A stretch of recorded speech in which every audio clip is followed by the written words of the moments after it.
Hi partner, golden tip 19. இதுவும் past அட்ஜஸ்ட்மெண்ட்டில் தான். இதில் என்ன கொஸ்டின் பண்ணியிருக்காங்க பாரு. while passing adjusting journal entry which of the following is correct? சோனுக்கு ஏதோ பிரச்சனை வருது. என்ன பிரச்சனை பார்ப்போம். Nusrat, Sonu, Himesh are partner sharing profit and losses in the ratio of 5:3:2. The partnership deed provides for charging interest on drawings 10% கொடுக்கணும். Right. The drawings of Nazrat during the year 40,000, 30,000, 20,000 drawings date என்னைக்குன்னு கொடுக்கல, 10% கொடுத்துருக்காங்க. அப்போ 6 மந்த்துக்கு கண்டுபிடிக்கணும் டேட்டு கொடுக்காதனால. After the final accounts have been prepared, it was discovered that interest on drawings has not been taken into account. அப்போ interest on drawings கணக்கில் எடுத்துக்கிடுவோம். கணக்கில் எடுக்கணும்னா எவ்வளவு?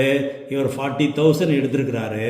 அப்போ interest on drawings 10% 6 மந்த்துக்கு ஃபர்ஸ்ட் பார்ட்னருக்கு 40,000 எடுத்தனால 10%ல 6 மந்த்துக்கு தான் கண்டுபிடிக்கணும். அப்போ 2,000. சோனு 30,000 எடுத்திருக்காரு, 1,500. இவர் 20,000 எடுத்திருக்காரு, 1,000. அப்போ 4,500. இது எல்லாமே இன்ட்ரெஸ்ட் ஆன் டிராயிங்ஸ்னால.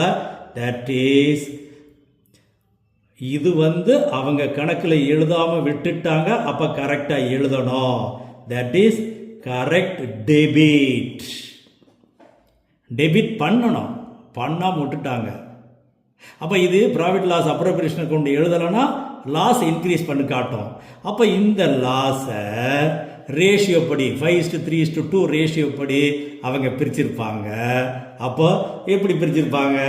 That is 900, 1,350, 2,250.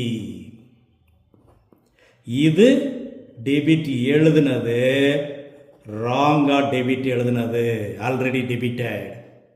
ஏன்னா இது லாஸ். ஓகே, இப்போ ரெண்டுக்குள்ள டிஃபரன்ஸில் என்ன கேள்வி? சோனுக்கு மட்டும்தான். சோனுக்கு பாரு, கரெக்ட் டெபிட் 1,500, ஆனால் ஆல்ரெடி டெபிட்டட் 1,350.